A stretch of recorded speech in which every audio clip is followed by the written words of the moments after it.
Human mind,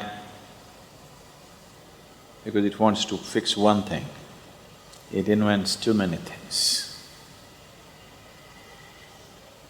Because one fundamental ingredient is missing. Instead of getting to it, it tries to invent so many things. Various types of moralities, various ideas of virtue and sin. All these things have been invented by human mind just to fill that one slot which has not been filled, that is, to be in connection with the divine which is throbbing within us. Because that one thing is missing, we are trying to make it up with so many things. What is virtue, what is sin? If you go about debating, I'm sure each individual have his own sense of what is virtue and what is sin. Of course, according to his convenience. No?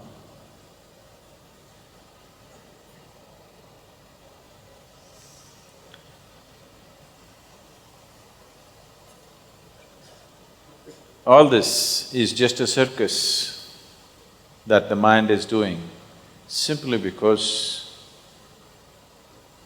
the conscious contact with that which is the basis of who you are has not been established. Because to cover that one lacking, we have invented so many things.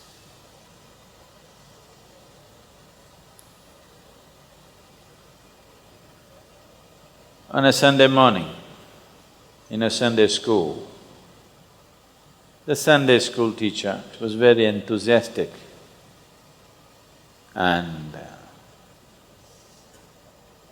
he wanted the little tiny tots who were before him to get something that day. So he was talking about virtue. And then he said, "Today as I was coming to the church, I saw two people beating up a donkey very badly. I went and saved this donkey from the beating. What virtue is that?" So a little boy in the back row stood up and said, "Brotherly love."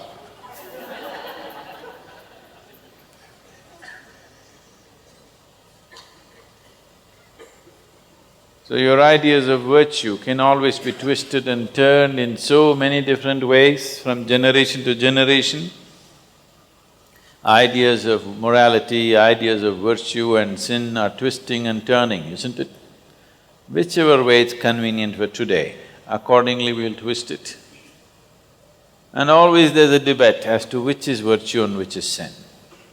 From society to society, from generation to generation, from individual to individual. Within the house, if there are four people have four different standards of virtue, isn't it so? No? All this is just a cover-up job.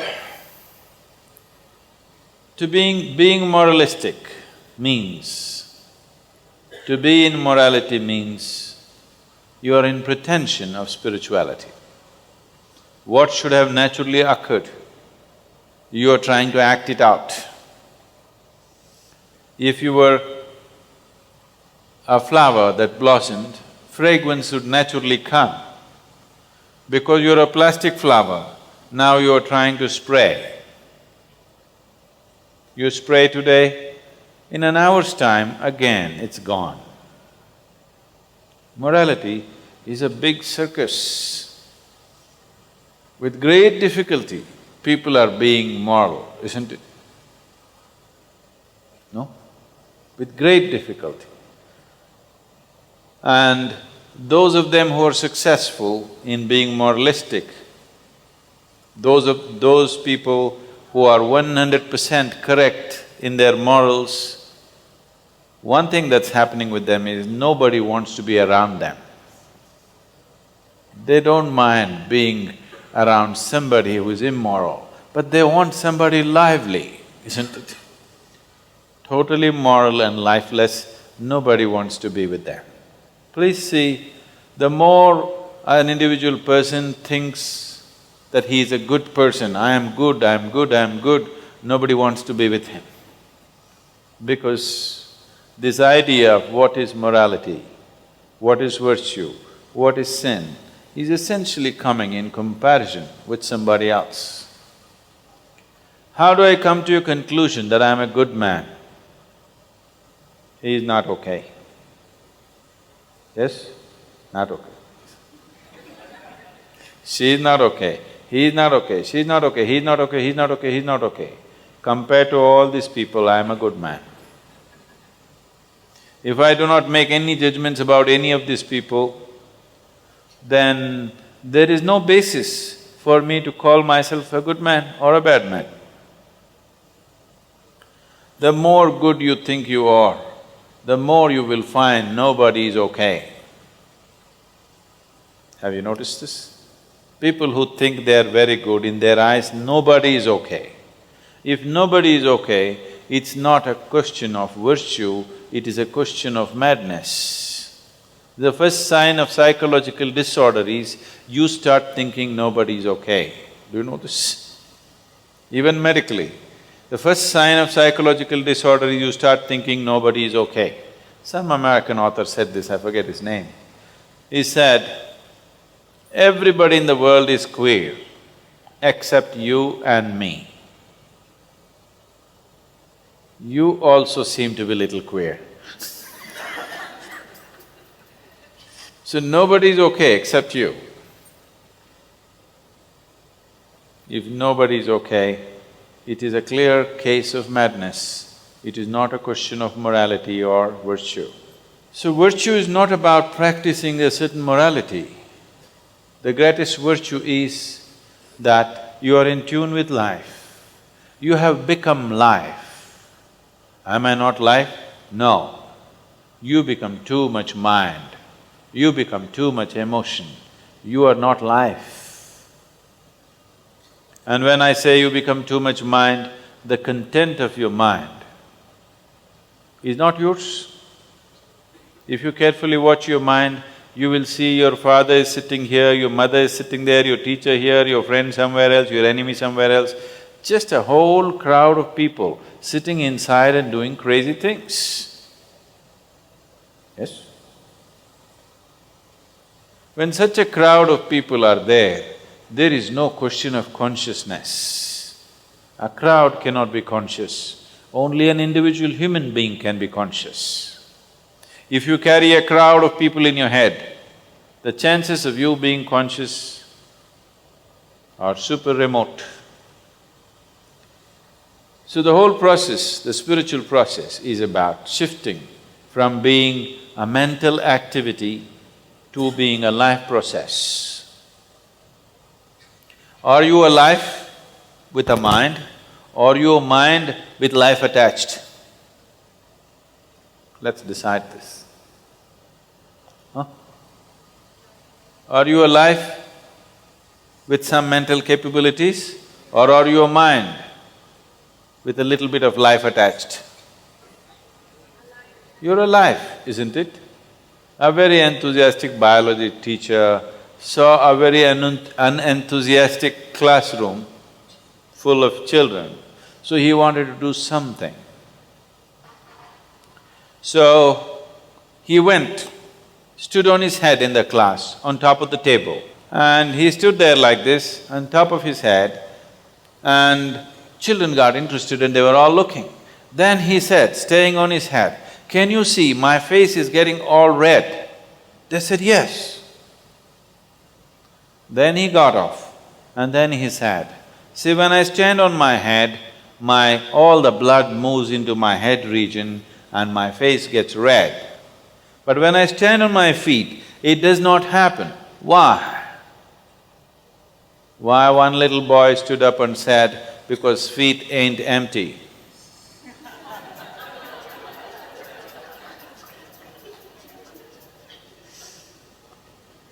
If you perceive things wrongly, upside down, you could be in deep trouble. I want you to understand, life can get poisoned simply because you have a wrong thought, or a wrong emotion, or a wrong idea, or a wrong philosophy for yourself. So how do you know a particular thought is wrong or right?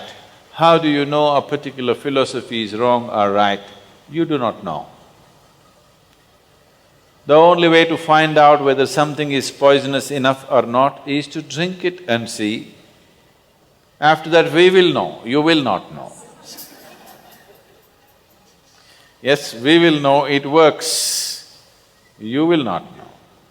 So what works and what doesn't work, if you find out like this, it's going to be very expensive. The best thing is to allow the intelligence of the life to function, not take in inputs from too many people and too many things. This life, is it a complete life by itself or is it a half a life? What do you think? Huh? Is it a complete life? Is it a complete life? Yes. But all the priests, pundits, teachers believe it is not a complete life. They think they have to fix you. The moment a child is born, everybody is trying to tell him what is good and what is bad. Because somewhere they believe essentially all children are born bad. Or they believe Creator has made a mistake and they are going to fix it. You think Creator has made a mistake with you? You think Creator has made a mistake with you and you need to fix it? No. You just have to become the way He intended, that's all. If you allow this life to function just the way He intended, everything is fine with this. Now you've gotten twisted out as your society expects you, or your own some stupid philosophy that you gathered from somebody. Just to throb here as life. Oh, is it enough if I'm just here as life, I may become immoral, I may kill this person, I may rob this person, I may do harm to this person. Yes, if you sit here just as a body, it is very much possible. The moment you get hungry, you may pounce on the person next to you and start eating him or her. Possible. If you sit here just as a body, it is possible.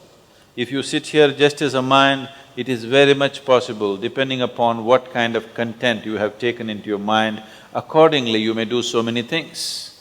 But if you sit here and reverberate as just life, the question of harming another life will never occur to you. Nobody has to tell you, do not harm, do not do this, do not do that. Only if you are here as a body or as a mind, then somebody has to tell you, don't pounce on somebody. If you are here as a piece of life, if you throb as life, you will see, you will not need any morality, you will not need any teaching, you will not any need virtuous input into you. If you sit here, you're perfectly fine. What this life has to do, you will anyway do. What it should not do, you will anyway not do. And if you reverberate as a piece of life, you will clearly know that your life is not individual, it is connected with everything in the universe. There is no way you can miss that point. Only if you're too engaged in your head or too involved in your body, you will be a separate happening. If your involvement is with the life process, not with the physical process, not with the psychological process, if you're not identified too much with the physical process and the psychological process, if you're simply sitting here as a life process, you cannot miss the point that there are no borders for your life process. It is happening from everywhere.